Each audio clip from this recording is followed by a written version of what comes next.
साथियों नमस्कार, मैं विनय आपका स्वागत करता हूं आपके अपने YouTube channel our past and future पर। साथियों हम लोग जो इतिहास की सीरीज़ ले करके चल रहे हैं उसका आज जो टॉपिक है वो है बौद्ध संगीतियाँ और जैन संगीतियाँ।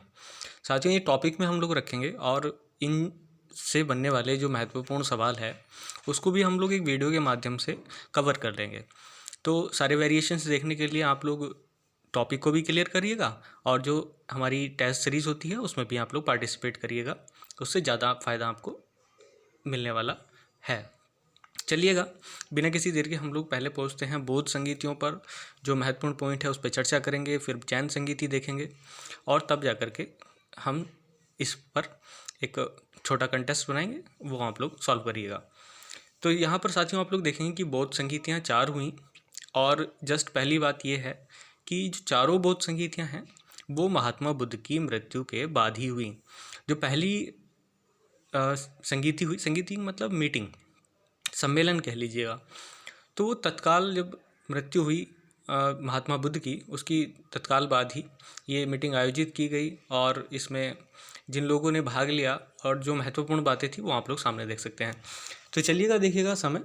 और साथियों मैं आपको एक बात और कहना चाहूँगा कि समय पर आप विशेष ध्यान ना दीजिएगा, क्योंकि प्राचीन भारत की ये सबसे कॉम्प्लिकेटेड बात है कि उसको एग्जैक्ट समय में रखना ये थोड़ा सा मुश्किल काम है, लेकिन एक लगभग लमसम आपको याद होना चाहिए।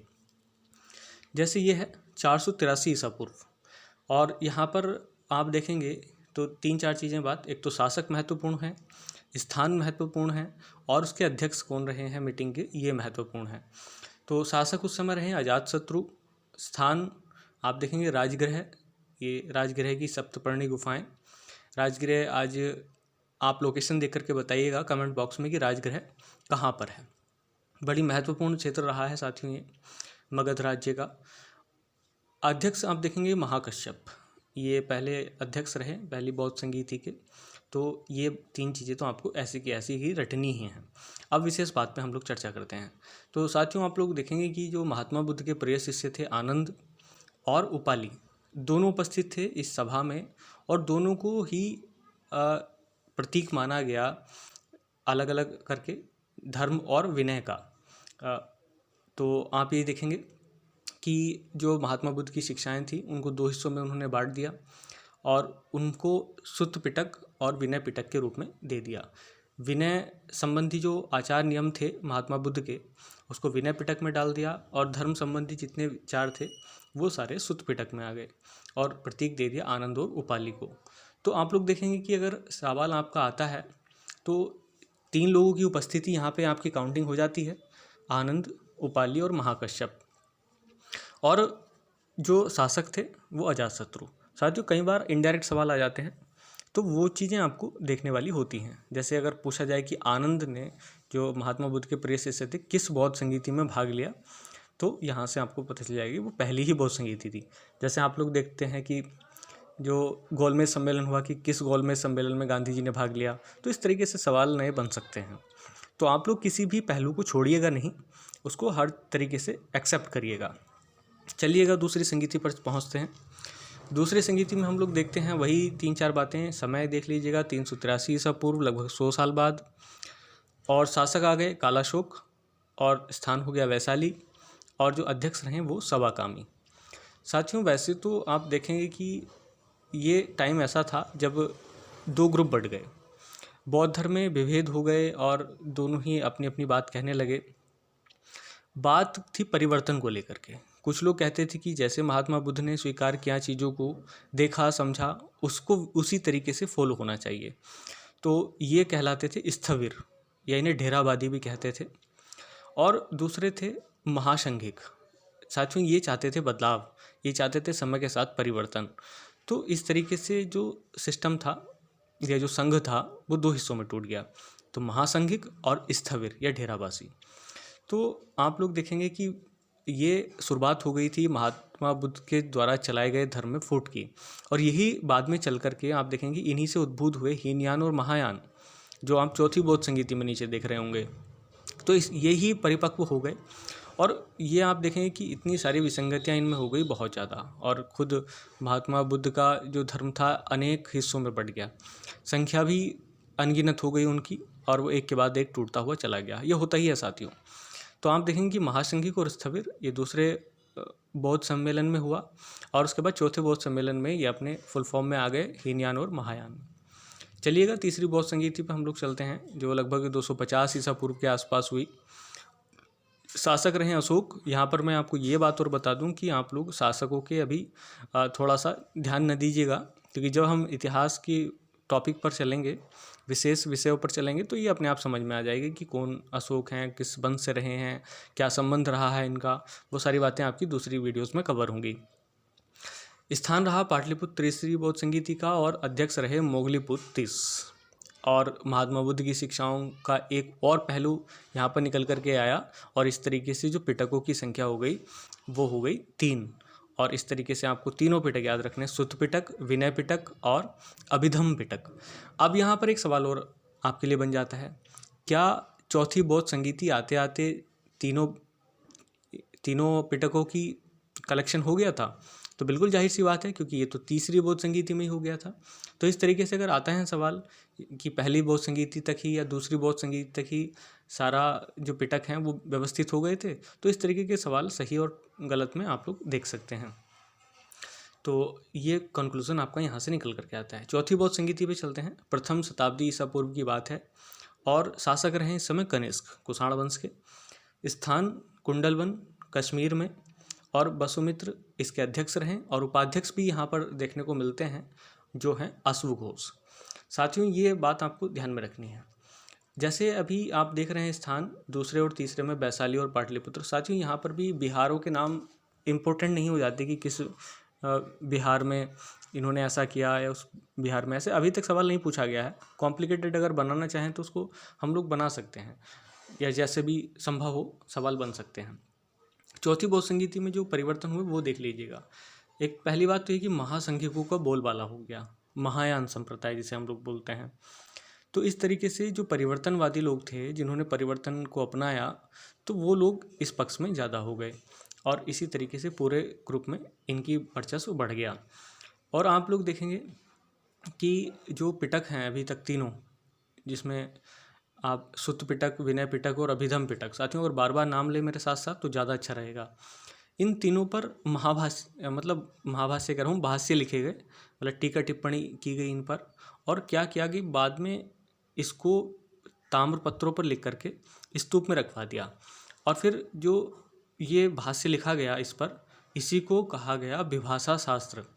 तो ये तीनों जो पिटक हैं, सुत्त, अभिधम और विनय, इन पर भाष्य है ये विभाषा शास्त्र। तो आप लोग याद कर सकते हैं इसको, और इस तरीके से ये पूरा कलेक्शन बन गया विभाषा शास्त्र नाम से। और साथियों, ये तो आपको पता ही है कि हीनयान और महायान जो स्थविर और महासंघिक इन्हीं से डेवलप हुए हैं, ये निकल करके आ गए नए संगठन। तो इतनी बात आपको बौद्ध संगीतियों में ध्यान रखनी है। तो नाम एक बार आप देख लीजिए मोटे मोटे कौन कौन से लोगों के नाम लगभग हो गए इससे जुड़े हुए। अजातशत्रु, कालाशोक, अशोक, कनिष्क, और इधर महाकश्यप, शबाकामी, मोगलीपुत्र, वसुमित्र और अश्वघोष, और इधर देखेंगे तो आप आनंद और उपाली। तो इनको आप लोग राइट तरीके से कनेक्ट कीजिएगा, और हो सके तो इसको एक बार अपने एनालिसिस में भी लीजिएगा।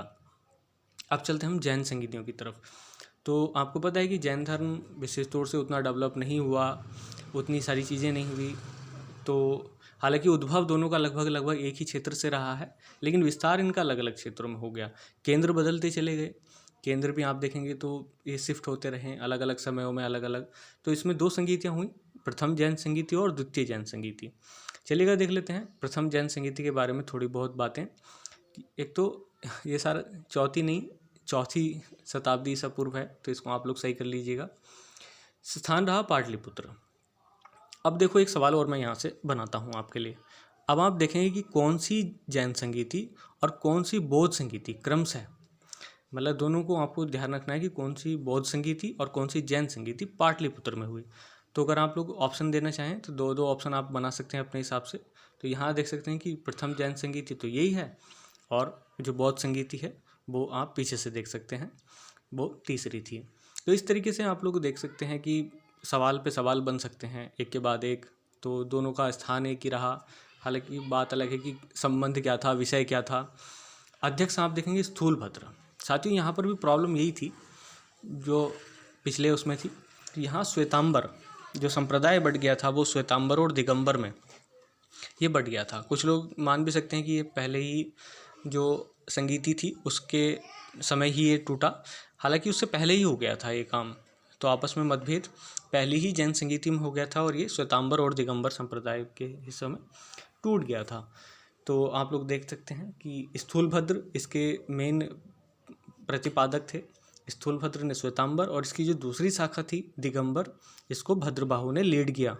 तो इस तरीके से आपको दोनों याद रखने हैं, लेकिन वर्चस्व आपको देखना है वो श्वेतांबर का ही रहा। ये भी परिवर्तनवादी थे ही साथियों।